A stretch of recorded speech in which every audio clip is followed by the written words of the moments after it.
Les gars, la plupart des gens, selon moi, se trompent totalement sur la situation actuelle du marché. Que se passe-t-il réellement? Eh bien, je pense qu'il faut absolument réviser nos objectifs de prix. Je vous parlerai de ceci plus en détail dans la vidéo d'aujourd'hui. Je vous montrerai également mes transactions ainsi que tout ce que vous devez savoir si vous holdez la moindre crypto-monnaie. Alors, bienvenue à tous, je m'appelle Maxime et je vous apporte chaque jour des nouvelles vidéos en français sur la crypto. Si vous êtes nouveau sur cette chaîne, alors soyez sûr de vous abonner et d'activer la cloche dès maintenant. Alors, comme toujours, allons droit au but. Ce que vous pouvez déjà constater, c'est que du côté de ma ligne orange ici, eh bien, on est en train de se faire repousser par ce niveau de résistance. Vous pouvez voir qu'on est passé au-dessus hier, on a eu un mouvement vraiment impulsif et puis on a eu un léger retracement, mais la tendance haussière, quoi qu'il en soit, est très marquée. On a eu 6 chandelles vertes d'affilée.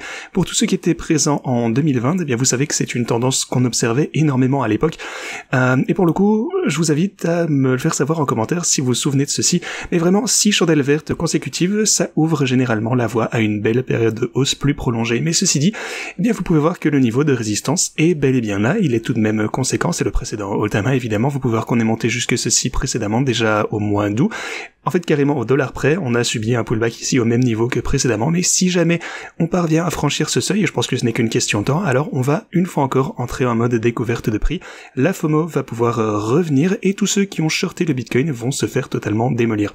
Donc, je m'attends à une nouvelle pump prochainement et je m'attends, eh bien, à ce que le Bitcoin continue à monter vers son sommet quelque part à la fin de 2025 ou même début 2026. Et je pense que maintenant qu'on a un petit peu plus de précision, ça me semble plus probable qu'on atteigne 2026, mais vous savez déjà, c'est ce que je pense depuis un petit moment. Alors si vous regardez l'Ethereum, c'est la même chose, on a l'air en forme, on a atteint ce support, l'Ethereum semble vouloir poursuivre sa progression également.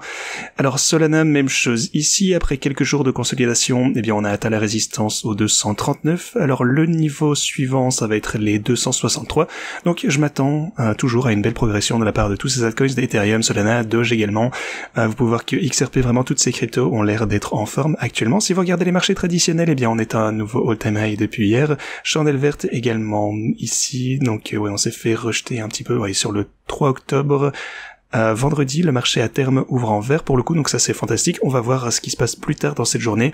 L'or a l'air très prometteur également pour le coup. On vient d'atteindre un nouveau all-time high et on a l'impression qu'il veut continuer à monter. Alors, il y a beaucoup de personnes qui ont la même idée de ce côté et je pense que beaucoup sont en train de passer à côté de la vraie situation générale.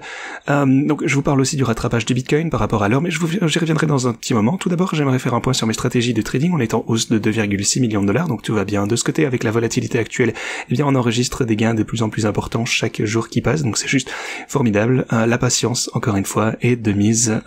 On laisse les prix évoluer et faire leur truc maintenant qu'on est positionné, donc c'est juste fantastique. Aussi, on a le défi du x100. Attendez, qu'est-ce qu'on a de ce côté?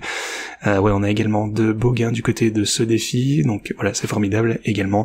Alors si on prend le portfolio de bull market, on est en négatif de 8000, on a eu un petit peu de drama ici avec Aster pour le coup, ils se sont fait délister de DeFi Lama, je pense, mais voilà, Aster, presque 15 000 en profit de gris grâce à l'algorithme, mais étant donné que le prix a chuté ici, moins 32, vous pouvez le voir, mais voilà, une fois qu'on va remonter aux 2,29$, eh bien on va réaliser des gains incroyable. Une fois encore, je ne pense pas que ce drama va se prolonger de toute façon.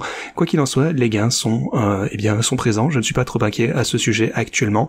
Bien sûr, de toute façon, quoi qu'il en soit, des pullbacks vont toujours se produire d'ici à la fin de ce cycle, mais pour moi, c'est juste des bonnes opportunités d'achat pour accumuler. Je suis tout à fait optimiste quant à l'avenir des cryptos pour les prochains mois. Alors, si vous souhaitez utiliser mes stratégies trading et vous lancer avant la prochaine phase de hausse, eh bien, vous trouverez le lien pour vous inscrire sur Pionex et bénéficier de gains et surtout également de bonus absolument incroyables grâce au lien que vous avez en description, donc n'hésitez pas à en profiter. Ensuite, vous pouvez copier n'importe laquelle de mes stratégies via les liens ici.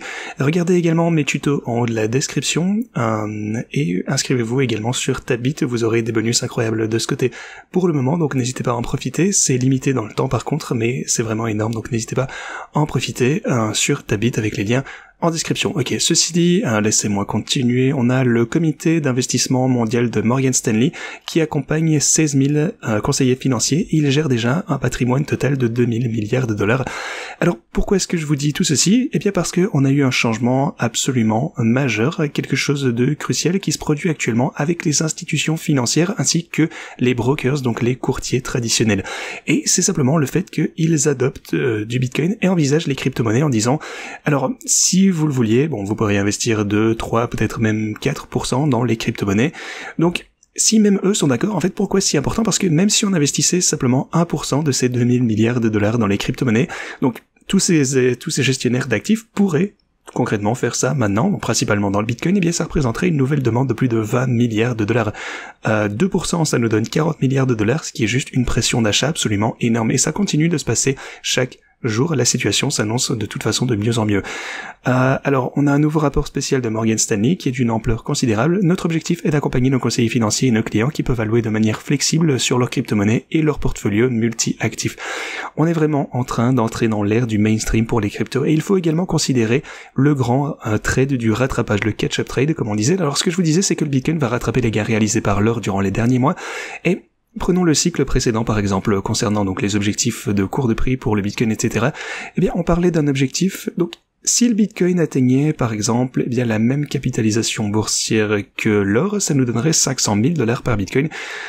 Et si on était simplement à la moitié du market cap, eh bien ça nous donne 250 000 dollars par Bitcoin. Mais et rappelez-vous, lors du dernier cycle, l'or valait 10 000 milliards de dollars. Ce cycle-ci, il vaut 25 000 milliards de dollars. Donc, il faut revoir nos objectifs à la hausse pour que le Bitcoin atteigne le market cap de l'or, ce qui, selon moi, finira par se produire à terme.